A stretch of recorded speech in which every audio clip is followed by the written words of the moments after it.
Assalamualaikum warahmatullahi wabarakatuh. Salam Pramuka. Perkenalkan, nama saya Amalia Sukmanintias. Di sini saya akan menjelaskan tentang prinsip dasar kepramukaan, metode kepramukaan, dan kiasan dasar.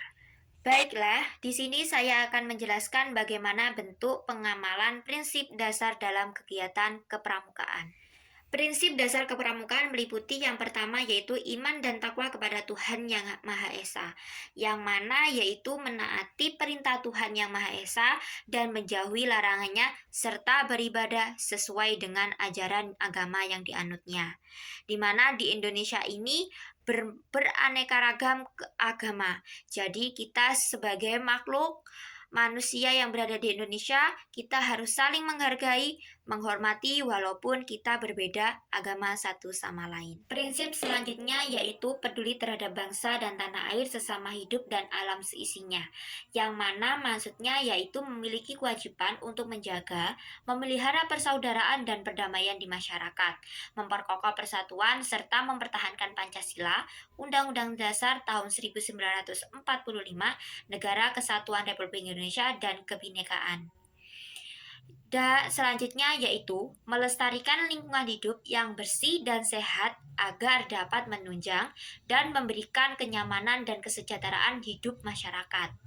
Dan mengakui bahwa manusia tidak dapat hidup sendiri, melainkan hidup bersama berdasarkan prinsip peri kemanusiaan yang adil dan beradab, yang mana yaitu manusia itu merupakan makhluk sosial, yang mana artinya adalah makhluk yang tidak dapat hidup sendiri, melainkan membutuhkan bantuan orang lain. Prinsip selanjutnya yaitu peduli terhadap diri pribadinya, yang mana adalah memahami potensi diri pribadi untuk dikembangkan dengan cerdas guna kepentingan masa depannya dalam hidup bermasyarakat, berbangsa, dan bernegara. Yang dimaksud adalah bahwa setiap manusia itu memiliki potensi, minat, dan bakat sesuai dengan skill atau kemampuan kita masing-masing, sehingga kita bisa menggapai cita-cita agar masa depan kita itu memiliki kehidupan yang cerah dan bermanfaat bagi masyarakat, bangsa, dan negara.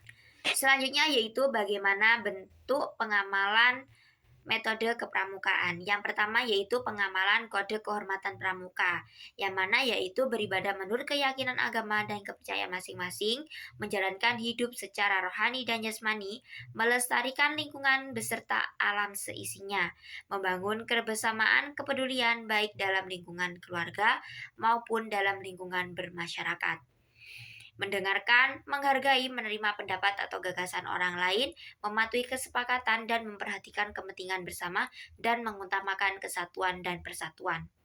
Kita harus tetap sopan, santun, ramah, dan sabar, dan memberikan pertolongan dan partisipasi kegiatan bakti maupun kegiatan sosial. Selanjutnya yaitu membiasakan diri hidup hemat, cermat, dan bersahaja agar mampu mengatasi tantangan yang kita hadapi, mengendalikan diri dengan menghadapi tantangan dan kenyataan yang berani dan setia, menaati norma dan aturan, menepati janji, bertanggung jawab atas tindakan dan perbuatan apa yang telah kita buat, dan memiliki daya pikir dan daya nalar yang baik pada saat merencanakan kegiatan maupun pada saat melaksanakan kegiatan, serta berhati-hati dalam bertindak, bersikap, dan berbicara. Kedua yaitu belajar sambil melakukan. Belajar sambil melakukan ini dilaksanakan dengan mengutamakan sebanyak-banyaknya kegiatan praktik pada setiap kegiatan kepramukaan dalam bentuk kependidikan, keterampilan, dan berbagai pengalaman yang bermanfaat bagi peserta didik. Mengarahkan peserta didik untuk selalu berbuat hal-hal yang memotivasi agar timbul keinginan akan hal-hal baru serta memacu agar berpartisipasi aktif dalam segala kegiatan. Yang keempat yaitu kegiatan yang menarik dan menantang. Kegiatan menarik dan menantang merupakan kegiatan yang kreatif, inovatif, dan rekreatif dan mengandung pendidikan yang mampu mengubah sikap dan perilaku, menambah pengetahuan dan pengalaman, serta meningkatkan kecakapan hidup setiap anggota kepramukaan. Diselenggarakan dalam rangka menarik minat kaum muda agar bersedia dan mau bergabung dalam gerakan pramuka, serta bagi anggota gerakan pramuka agar tetap terpikat dan mengikuti serta mengembangkan kegiatan kepramukaan. Dilaksanakan secara terpadu dan bertahap sejalan dengan perkembangan kemampuan keterampilan peserta didik secara individu maupun berkelompok. Yang kelima yaitu kegiatan di alam terbuka. Kegiatan di alam terbuka merupakan kegiatan rekreatif, edukatif dengan mengutamakan kesehatan, keselamatan, dan keamanan. Yang mana yaitu kegiatan di alam terbuka ini seperti berkemah, penjelajahan alam, outbound, halang rintang, dan lain sebagainya. Yang memberikan pengalaman saling ketergantungan antara unsur-unsur alam dan kebutuhan untuk melestarikannya, serta mengembangkan suatu sikap bertanggung jawab akan masa depan keseimbangan alam. Menanamkan pemahaman dan kesadaran kepada peserta didik bahwa menjaga lingkungan dan adalah hal utama yang harus ditaati dan dikenali dalam setiap kegiatan. Mengembangkan dan mengembangkan kemampuan mengatasi tantangan, menyadari tidak ada sesuatu yang berlebihan di dalam dirinya, menemukan kembali tata cara hidup yang menyenangkan dalam kesederhanaan dan mengembangkan rasa memiliki alam. Yang keenam yaitu kehadiran orang dewasa. Kehadiran orang dewasa dalam setiap kegiatan pramuka terdapat beberapa peran sebagai perencana, organisator, pengendali, pengawas, dan penilai, konsultan, dan motivator untuk peserta didik dalam melaksanakan kegiatan, pembina, pamong, pelatih, instruktur, pendamping, dan pelindung peserta didik pada waktu melaksanakan kegiatan dan penangguhjawaban pelaksanaan kegiatan peserta didik. Di dalam keadaan orang dewasa ini, kegiatan yang pasti dilaksanakan yaitu seperti berkemah. Berkemah kita membutuhkan seorang pembina, pamong, pelatih, instruktur, pendamping, dan pelindung peserta didik agar kegiatan berkemah ini berjalan dengan nyaman, aman, dan tentram. Yang ketujuh yaitu penghargaan sebuah tanda kecakapan. Penghargaan berupa tanda kecakapan yaitu bertujuan untuk mendorong peserta didik agar secara bersungguh-sungguh menghayati dan mengamalkan nilai-nilai kepramukaan serta memiliki berbagai kompetensi keterampilan. Setiap peserta didik wajib berupaya memiliki keterampilan yang berguna bagi kehidupan diri dan baktinya pada masyarakat. Yang kedelapan yaitu satuan terpisah antara putra dan putri, yang mana satuan terpisah putra dan putri diterapkan di gugus depan Satuan Karya Pramuka dan kegiatan bersama lainnya.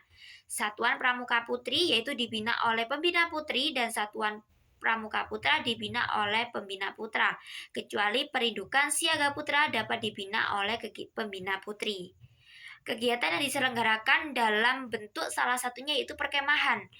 Dalam perkemahan ini harus dijamin dan dijaga agar tempat perkemahan putri dan tempat perkemahan putra terpisah dan perkemahan putri dipimpin oleh pembina putri dan perkemahan putra dipimpin oleh pembina putra. Dan yang selanjutnya yaitu kita membahas apa sih kiasan dasar dan apa manfaat kiasan dasar dalam kepramukaan. Penyelenggaraan pendidikan kepramukaan dikemas dengan menggunakan kiasan dasar yang bersumber dari sejarah perjuangan dan budaya bangsa. Kiasan dasar dapat diartikan sebagai alam pikiran yang mengandung kiasan atau gambaran sesuatu yang mengesankan.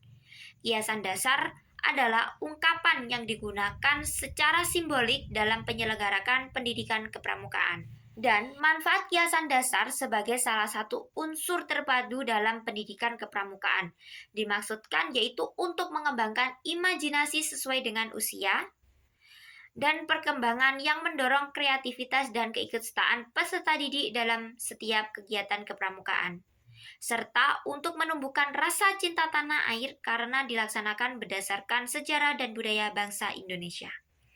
Baiklah, ini yang bisa saya sampaikan. Semoga bermanfaat dan mohon maaf apabila ada salah ataupun kurangnya.